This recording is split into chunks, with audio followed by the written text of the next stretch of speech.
अस्सलाम वालेकुम रहमतुल्लाहि बरकातहू बिस्मिल्लाहिर्रहमानिर्रहीम। आज हम पालक के पकोड़े बनाए कोकनी तरीके से बना रहे हैं, एकदम कुरकुरीत। ये देखो पालक की भाजी को हमने साफ करके काट के धो धा के लिए। ये देखो फर्स्ट क्लास पालक की भाजी। इसके पकोड़े कोकनी तरीके से बता रहे हैं हम आपको। 1 टेबल स्पून जीरा लिए, 1 टेबल स्पून धनिया लिए, 1 टेबल स्पून ये मतलब 2 टेबल स्पून लहसुन लिए, मतलब 2 बड़े बड़े लहसुन लिए छील के। और ये मिर्ची अपने हिसाब से ले लो। ये मिर्ची है, इसको क्या करने का है, सील के पत्थर पे कूटने का है। इसको ये नहीं करने का, पीसने का नहीं। ऐसा कोकनी लोग बनाते, मेरी माँ बनाती थी ये। और मेरा बेटा जो चला गया अल्लाह के पास, वो बहुत खाता था ये भजे। रमज़ान में हमेशा रोज़ बोलता था यही भजे बनाओ। और ये गरम मसाला है आधा टेबल स्पून, स्वाद अनुसार नमक है 1 टीस्पून, हल्दी है, कोतमीर है। और ये हम 200 ग्राम चावल का आटा लिए और 300 ग्राम बेसन का आटा लिए। और ये मिर्ची लिए हरी वाली, 4-5 मिर्ची को काट के लिए। और ये 2 प्याज को काट के लिए। अभी बनाने का तरीका बता रहे हैं। देखो अभी ये भजिया बना रहे ना, कोकनी भजिया पालक का। तो उसमें ये देखो मिक्सर में दरदरा पीसने का, सील के पत्थर के ऊपर लेंगे तो कुट के लेने का, हमदस्ते में लेंगे तो कुट के लेने का। अभी देखो टाइम कम है, इसलिए हम ये मिक्सर में दरदरा पीस रहे, पूरा नहीं पीसेंगे, खाली दरदरा पीसेंगे। लेकिन सील के पत्थर में बहुत टेस्टी लगता है कुट के लेने का। आपको जैसा चाहिए वैसा पका सकते हैं आप। ये गरम मसाला पाउडर, नमक और हल्दी नहीं पीसे, बाकी ये जो है दरदरा पीस के लेकर आई है। दरदरा देखिए, ऐसा सील के ऊपर भी वैसा ही कुटा जाता है और इसमें भी हमदस्ते में भी उतना ही कुटाया जाता है। हाँ तो देखो दरदरा हमने पीस के लाए। हाँ बस हो गया, अभी ऐसा ही बनाएंगे।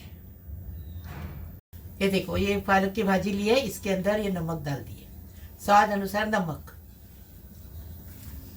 अभी इसको इतना कलाने का कि इसका पानी छूट जाए, इससे पानी नहीं जाता। हाँ आपको बता रहे, ऐसा भजिया बनाओ कितना टेस्टी लगता। देखो नमक में कलाए। अभी इसके अंदर मसाला डालेंगे, पूरा मसाला डालेंगे।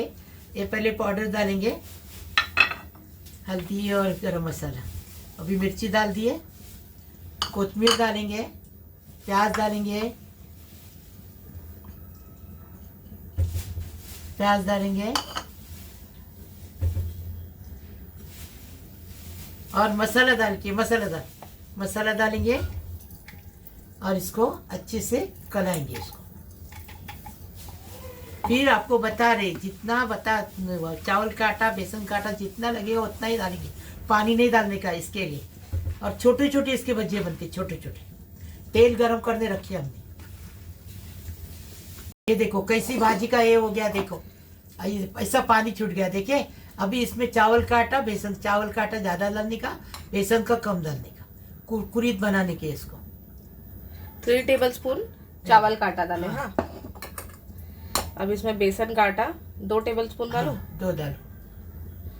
अब मिक्स करके चेक करेंगे फिर बताएंगे आपको। तेल गरम करने रखे। हाँ और लगेगा तो 2 टेबल स्पून चावल का आटा, 2 टेबल स्पून बेसन का आटा, मतलब 5 टेबल स्पून जो है चावल का आटा डाले और 4 टेबल स्पून जो है हमने बेसन का आटा डाले। ठीक है, अभी ज्यादा नहीं कलर निकाल, खाली मिक्स करने का। अच्छा पानी छुटा ना, बस हो गया। अभी ज्यादा कलर नहीं करनी। देखो कैसा हुआ है, ये देखो ऐसा होना चाहिए। छोटे छोटे भजे बनाने के, देखो ऐसा होना चाहिए। हाँ अभी हम लोग 1 गट्टी पालक की भाजी में इतना बेसन और इतना ये लगा, हम बताए आपको।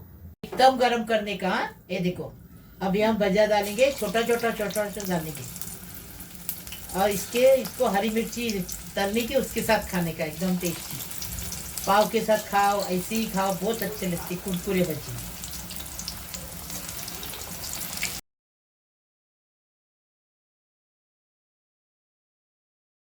देखो भजिया एकदम कुरकुरित हो गया। अब ये इसको निकालेंगे, चन्नी में रखेंगे। पालक के भजे कोकनी तरीके से बनाए, कैसे कुरकुरीत बने आपको बता रही। ये देखो देखिए ऐसे बनाने की, ये इतने टेस्टी लगते हैं। मेरा बेटा खाता था। हाँ चला गया वो बेचारा, अभी इसको लाइक करो, शेयर करो, सब्सक्राइब करो, बेल बजाओ। मेरी रोज़ की अलग अलग नई नई रेसिपी आपको देखने को मिलेगी। Please please please. अल्लाह हाफिज़।